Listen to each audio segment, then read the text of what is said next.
This is the Transforming Anxiety podcast with mindfulness teacher Kelly Hanlon McCormick. And today is episode number 263, Resentment. My intention for this conversation is that we pause with this really tricky thing and lean closer into it so that we can understand it better, so that we can collectively move things in a more emotionally healthy way. This is vital for our relationships. Welcome in. It's the Transforming Anxiety podcast, episode number 263, Resentment. I'm so glad you're here. Hey there. Welcome in today. I'm getting ready to head out of town, which we're going to talk about next week. So we're going to get right into things today. You ready? Because this is a fun one. Yeah? Resentment. Oh boy. But also so important. If you are in any relationship with anyone, if you have people in your life, this comes up. Yeah, we all do this. We get resentful. And people get resentful of us. What? I know. Yeah, they do. So I thought we could talk about it. Let's take a look at it together. These things usually go better when we can talk about it. And maybe, just maybe, we can see if we can understand it a bit more and therefore, I don't know, do better with it, right? Feel better around it. Maybe we can wiggle it loose just a little bit and then we're able to work with it in a different way. And man, with something like resentment, it's worth a shot. Yeah? So let's actually look at this word first. You know, I can be kind of a nerd this way. Words matter. Language matters. And this is a really interesting word, actually, resentment, because it's like re-sentiment. It means to feel something again. So if you're feeling resentful, it's not a new feeling. It's an old feeling that's coming back to the surface because you're playing something out in your mind or because a trigger button of yours has been pushed by a new situation and it puts you right back there with the original ick, the original fear, the original anger, whatever that initial feeling was. You're back in it. You're experiencing it again.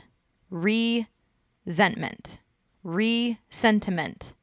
It's to re-sense, to re-feel. Yeah.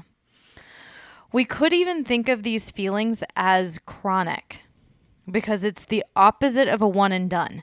It's not something that you experience and then process and then let go of. It's something you experience, you feel, and then you hold on to it. It's not fully processed. It's not perhaps understood or given some space to breathe and to dissipate. This stuff doesn't have any closure. There's no resolution around it. So it becomes something that you, mostly subconsciously, let's acknowledge that, but it's something that you grab onto and you save for later. So it happens, you feel it, and you keep it. And you know what happens when you hold on to this stuff? It grows. But like it festers and it gets rotten and it grows weird, moldy, icky offshoots. Like it gets really gross. It's not what it initially was. Like a real clean, clear, this happened, I felt this way. It becomes a deformed version of that original feeling, that original experience. It's like the zombie edition. So now you've got two things going on. You've got an unresolved emotion or situation or conversation, something that resulted in a feeling that was less than great, and you've got the seed of resentment planted. And now that's been fertilized and watered, it's just ready to grow and grow. And this is no good. And it can happen quickly. It can happen right under your nose, even when you think you're watching for it. Even when you're paying attention to it, when you're hip to the ways that resentment can start up. I speak from personal experience here. Ugh, right? which is why, as we talk about this today, I'm going to approach this from the assumption that we're all already in it. I'm going to just go ahead and presume that we are not being proactive here. Damn it, right? But that we're coming in after the fact and that resentment is already there. Now, if that's not the case, cool. This will give you a cautionary tale and it will help you watch for it. Also, call me. I want to hear your Zen Buddha master enlightened ways, for sure. Because the rest of us mere mortals, we're dealing with resentment that's already in place. We're feeling it already. So that's how we're going to talk about it today. Elizabeth Gilbert, who wrote Eat, Pray, Love, and so many other amazing things, she said this: as smoking is to the lungs, so is resentment to the soul. Even one puff is bad for you. This is true. This is another reason I want to explore this together today. Even simply highlighting it and reminding us all, this is a thing that happens in relationships. This is a thing that happens between people. We have to stay aware of this. We have to be ready to nip it in the bud because there's no such thing as like moderating resentment. There's no such thing as like, oh, a little bit of resentment is okay. A little bit of resentment and you're on your way to a whole lot of resentment. It's exponential the way this stuff grows. So I want to caution you from this little trick that we all try. So maybe you see that you're feeling resentful. You can feel it, you're sensing it. You even know maybe what it's about. Like you have this idea that your partner always ignores your requests that they pick up after themselves. This is a key that you're feeling resentful, by the way. The always and never words, those are clues. Look for those. If they never pick up after themselves and they always ignore you when you ask them to do it, you see that you're feeling resentful. Or maybe this is a coworker who has a way of getting you to do some of their work for them while they take full credit. So you start recognizing that you're feeling resentful. You maybe even see what's happening. But here's what we try to do at first. In our minds, we're like, okay, I'm just going to let it go. Right? You'll hear people say things like, well, I mean, you can't control other people. You can't make them do anything. It's better to just accept things as they are and let it go. Okay, I mean, sure, you can't control other people. Yeah. But can you let it go? Can you?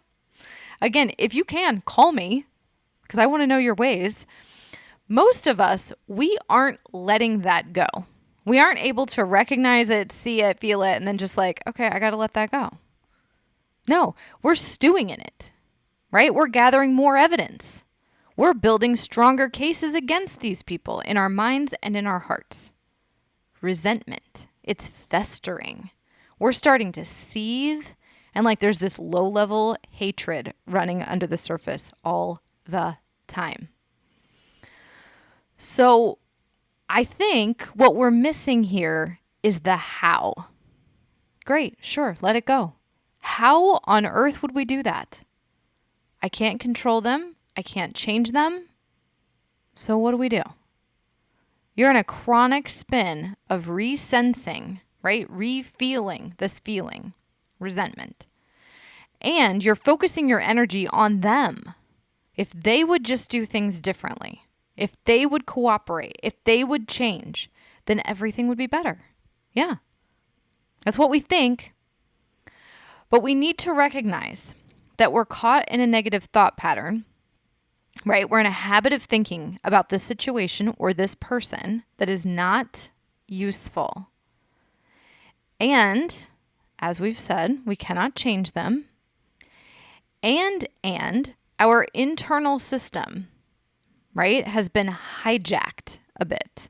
We are in a chronic feeling state, and we're pretty well stuck there. That's what we're dealing with. These are the known factors. We can't change any of this. So the question becomes not, how do I just, like, I got to let it go, right? We can't beat ourselves over the head with that. It becomes, how do we let things go within these constraints?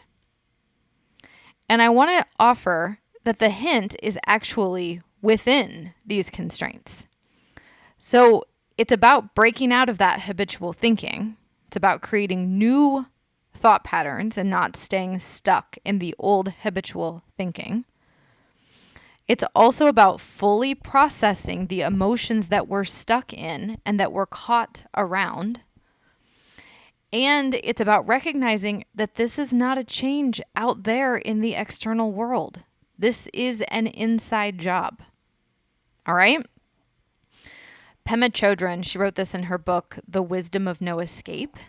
She says, being satisfied with what we already have is a magical golden key to being alive in a full, unrestricted, and inspired way.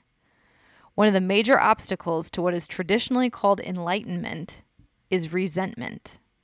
Feeling cheated, holding a grudge about who you are, where you are, what you are. This is why we talk so much about making friends with ourselves, because for some reason or other, we don't feel that kind of satisfaction in a full and complete way. Yeah, so let's step through this step by step, one by one. In fact, okay, I spelled it out a second ago. We're going to work backwards from what I just said. We're going to start with recognizing that this is not a change out there. It's not something someone else can or will do. I know it's so tempting to think this. If they would do it right, then we'd all feel better. But let's just assume they won't. It's so much easier that way because we aren't hosed by outsourcing our happiness, our comfort, and our well-being and making it all dependent on what someone else is or isn't doing. Let's just work within the constraint that this is an inside job. Let the world be the world. Let the other people do whatever they want to do. They're gonna anyway, so we might as well let them. Stop banging your head against the wall of trying to control the outside world. We just can't do it. Give that up. This is all gonna happen in here, okay? Now, look at the resentment. What are you feeling? And why? What's the chronic feeling that keeps showing up over and over and over again? You're going to have to get underneath the resentment. Don't stick with, I'm feeling resentful. Okay, yeah. What's underneath that? What's the original feeling? What do you keep feeling that means you're feeling resentful? Okay? This is the point where we get caught. The unprocessed emotions that keep spinning and keep getting felt on repeat. So it's important to look at what we're feeling and why. Where does it come from? Can you find where it started? Like, what's the felt sense here? The emotion that keeps showing up. Taking time to fully understand and process and even heal here. This is vital. You can't skip this step. And I want to remind you, listen, it's hard to feel how we feel. So this sounds easy, right? Oh, step 2. Okay. But it is not. To fully let yourself feel how it feels, to be ignored, to be rejected, to have failed in some way, to be hurt, to have your wants or needs diminished, to fully experience the emotional experience of pain. This is not easy. So I want to suggest get some support for yourself here. This is maybe not one to do on your own. This is work to do with a therapist. You can do this with a mindfulness teacher like me. You could talk to a friend if they are highly skilled and supportive. I gotta admit, sometimes even the most well-intentioned friend can take us off course here. They're a little biased. They're a little invested.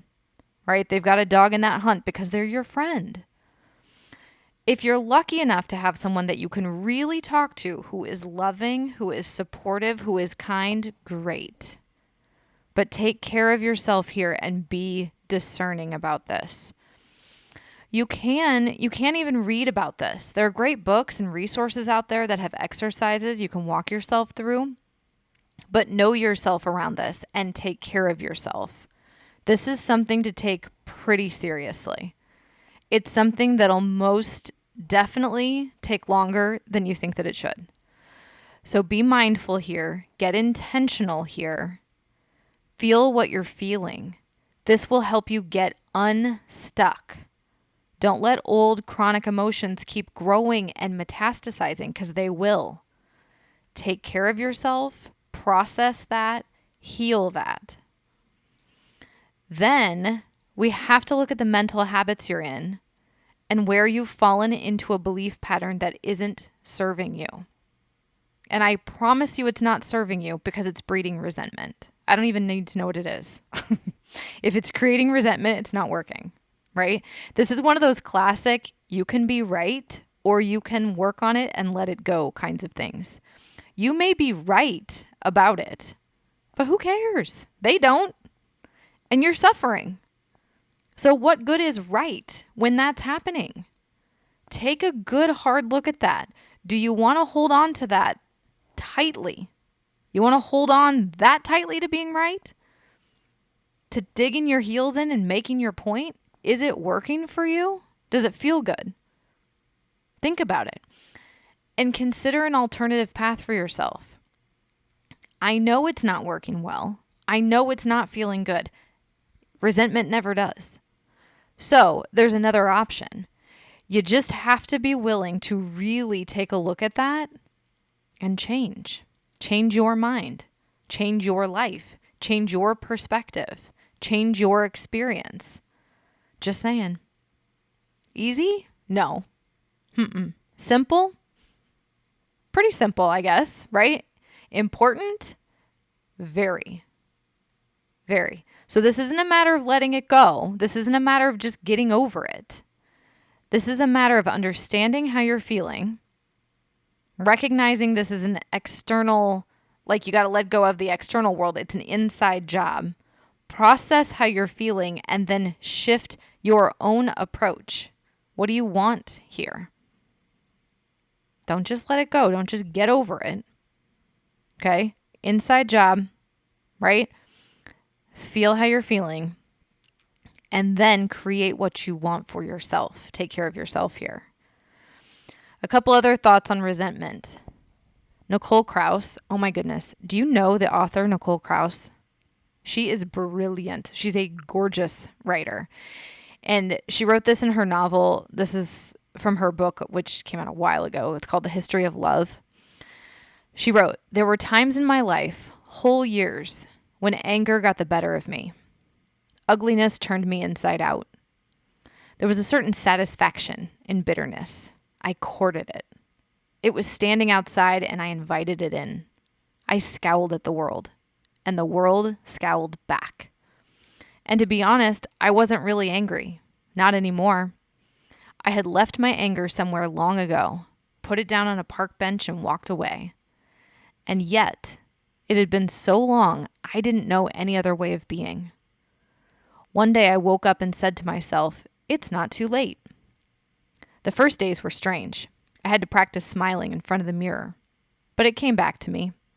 It was as if a weight had been lifted. I let go, and something let go of me." I mean, yes, right? If that's not a beautifully poetic way to describe what holding on to resentment, anger, bitterness, and just any old grudgy thing is, I don't even know. That's writing right there. That's good. So again, think about it, right? If you set your anger down on a park bench a long time ago and walked away, but you have forgot any other way of being.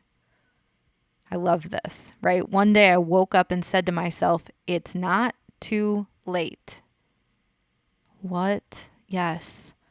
I let go and something let go of me. It's like we're in this cosmic dance with it, right? All right. Lastly, here we go, short and sweet. And this one's just right to the point. And this is from T.A. White. This is in the book Moonlight's Ambassador, which is a young adult vampire novel, because sometimes that's where you go to find the best nuggets and words and quotes, right? All right, it goes like this. You need to get over this. You're not the only one who has faced hardships and trials. Yours may be different than the rest of ours, but each of us have horrors in our past. Holding on to this anger will do nothing but poison you against any good that might come of your situation. I mean, young adult vampire novels for the win. Not the most fun topic, this resentment stuff, but pretty universal, right? We've all been there, experienced this. We're most likely here now, let's just be honest, in some way, shape, or form, right? All right, that's it for resentment. Yay. Take care of you around this one, okay? Be gentle. Take your time with it. I will see you at the same time, same place next week for more transforming anxiety. And until then, please take care. Thank you so much for being here, for listening, for doing this work alongside me. Thank you for sharing this with your friends and your family, anyone who, could use the support and the guidance, who could use these teachings and practices. Thank you for sharing your stories with me, telling me about your experiences and asking your questions. I'm here with you. Let's do this together. Transforming anxiety.